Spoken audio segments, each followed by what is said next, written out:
Howdy, y'all. This here's Big Country WV. It getting a little dark, and my birds are all in the coop now, all on the roost. So we're here fastening up the birds, and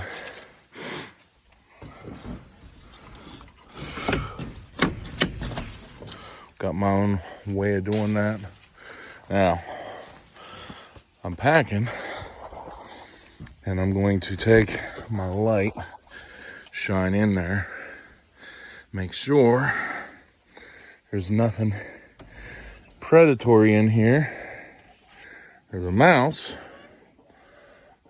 That's not worth scaring the crap out of the chickens to shoot.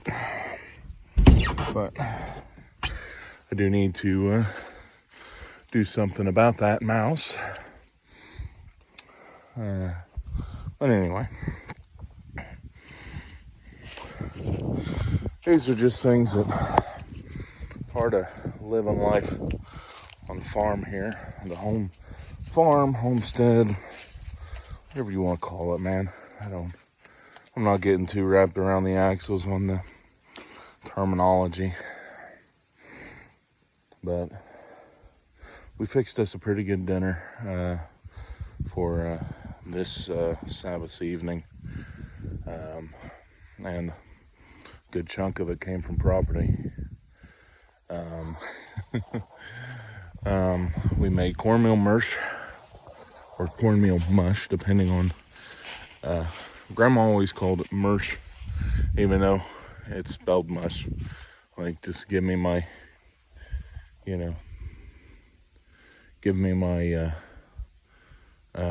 West Virginia vernacular. But had some of that, and had some. So cornmeal mush, for those of y'all who don't know, is basically, you can make it like a porridge, or like grits or whatever, and it's basically just water, cornmeal, and salt, and you make it like a porridge, and then you chill it, let it cool, and it kind of gels up and clumps together. Then you cut it off into slabs, and I got a short up of some of the slabs cooking in that oil on the skillet, so you can go check that out. That is really good, especially if you do gravy and stuff like that with it, which is, what country people at this point in time, a lot of us are a little bit big, but that's the kind of food that you need when you're especially that traditional food, fried potatoes, fried mush, fried and that, like, cornmeal mush is one of them deals, like, it can be a leftover meal.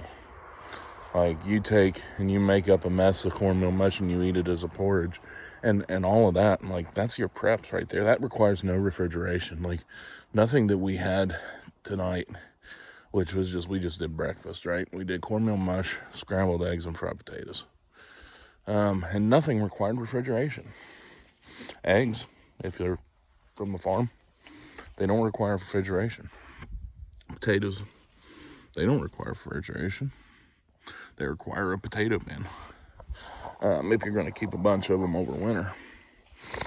And then, your cornmeal, that doesn't require refrigeration, salt, water, right? And your oil and your grease, whatever you want to use. You want to use beef fat or grease, or oil or whatever. Like, that doesn't require refrigeration. But those kinds of foods were really important, especially back in the Depression days. And the Depression lasted in West Virginia a lot longer than it did in other parts of the country. poverty kind of runs par for the course here in West Virginia, to be honest with you. Now, I'm not in poverty, but I very easily could be thrust into it. And there's a lot of people that are in poverty in West Virginia. And my family came from poverty. And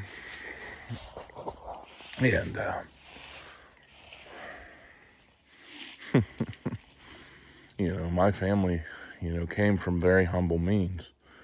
You know, I'm not a rich man by any, you know, Western standards. Although, give it a couple years and Western standards might have an entirely different definition. But anyway, I'm just talking. I'm just in old hick fashion and up my birds and talking about dinner that, you know, a good bit of it came from the property. You know, I try and eat as much off of my land as I can. Deer meat came from my land, right? Chicken came from my land, right? Their eggs came from my land.